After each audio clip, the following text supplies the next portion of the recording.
lovelies, Larissa J here, and welcome back to my channel. For those of you who are new, welcome. Today I have another dating video for you, and I want to talk about the thing that you need to do before you start dating seriously. Now, this stems from just pure observation of many relationships and people that I have helped in their relationships, being a relationship mentor.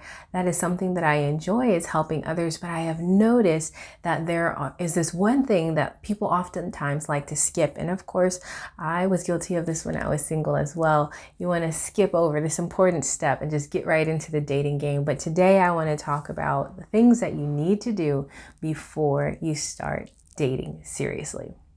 The first thing that you want to make sure that you do before you get into the dating world on a serious, and when I say serious, I'm saying like you are dating for marriage.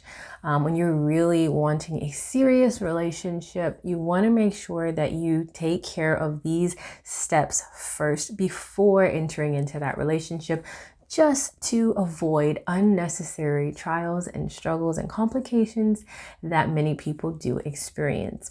So the first thing that you want to do is make sure that you heal. And oh my goodness, I know we see movies, we hear music, and it's just all around us where people tend to go from relationship to relationship. I mean, the term rebound came from somewhere, right? Rebound is someone who has not taken the time to heal. You are out of one relationship and you just get with somebody else just to cover up what just happened with the last person. So the first thing that you want to do is make sure that you heal. Healing is so key. When I say healing, I'm talking about making sure that you are emotionally healed, spiritually healed. You want to take time out to make sure that your heart is whole and that you are ready to commit to a serious relationship yet again. And with that healing comes, sometimes it really just takes time and allowing those wounds to heal, because when you do break up with someone, when a relationship does end, oftentimes there is some sort of connection that was there that is now broken.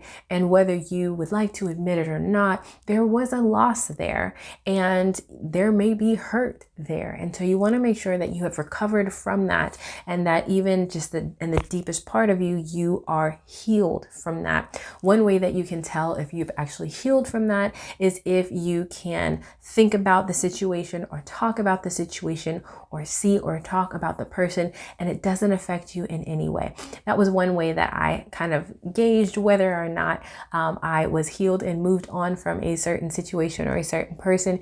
If that still stung a little bit, or I didn't want to hear that person's name, or I didn't want to talk about them, or oh my goodness, that song reminds me of them, then I knew I still needed some time to heal. But if you can hear a song that used to be connected to that person and it doesn't affect you, or you can hear their name, or something that reminds you of them, maybe somebody walks past you and they wear the same cologne as that person, and you can think nothing of it, you may very well be healed from that situation. But that's the very first thing that I would recommend and suggest is please make sure that you are healed. Number two, the second thing is to consider your baggage. Make sure you've allowed forgiveness to take place. And that can be forgiveness of yourself. Maybe you've made past mistakes in that relationship with that person.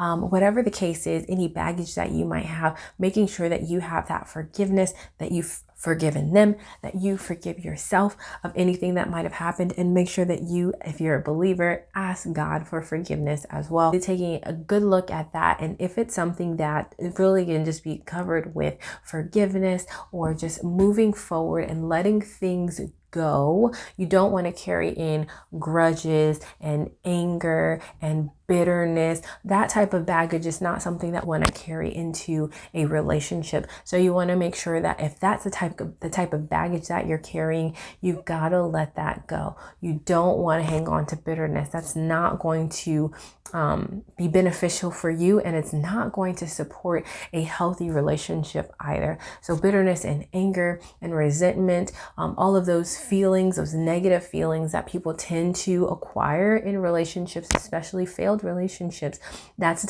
type of baggage that you want to make sure that you let go and you forgive and you move on, so that that's not something that is following you into the new relationship, and then you find yourself subconsciously punishing the new person because of something that happened in the past. And I see this happen a lot with people. They punish the new person because of experiences in the past that they brought into that new relationship. And that's why that healing is so important. The last thing that I want to talk about is soul ties. You want to make sure that you have ridded yourself of any soul ties. Now, if you are a Christian, some ways that you can do this are by prayer and deliverance from that situation, and reading the word, meditating on scripture. Now, for anybody, other tips that you can use in getting rid of soul ties could be also just simply ridding anything that you have that ties you to that other person. So if you happen to have, I don't know, something like a CD or a t-shirt or a poster or pictures in your phone, a specific song that you all listen to together, all of those things you want to get rid of. You don't want any parts of that anymore. Some other things that you can do are also making sure that you don't have any interaction with the person. This is something, once again, I notice a lot of people like to do. You end up ending a relationship or breaking up, and then you still are communicating with the person that you broke up with. In order to let them go completely and break any soul ties that you might have with them, you have to make sure that you have no interaction with them. You've got to let them go. And I know this can be hard, especially depending on the type of relationship and the length of time that you were with them, but you really want to make sure that you have no communication with them. You're not interacting with them. I will do you one further. Stop following them on social media. Stop being friends with them on social media. If you are truly trying to move on and prepare yourself for a true relationship that has the potential to lead to marriage. So let go of that person. Let go of any connection, any ties, anything that reminds you of them. Do not interact with them and stay away from their social media. Do not Facebook stalk this person, because that is only going to keep drawing you in, and those ties are never going to be cut. So hopefully you found this video helpful, and just take this into consideration, especially if you are trying to prepare yourself for a relationship that leads to marriage. These are 3 things that I feel are very, very important to consider and make sure that you take care of before the next relationship, so that your new relationship doesn't suffer as a result of something that was not addressed and taken care of from a previous relationship. Hopefully you found this video helpful. Feel free to share with anybody that you feel it might help.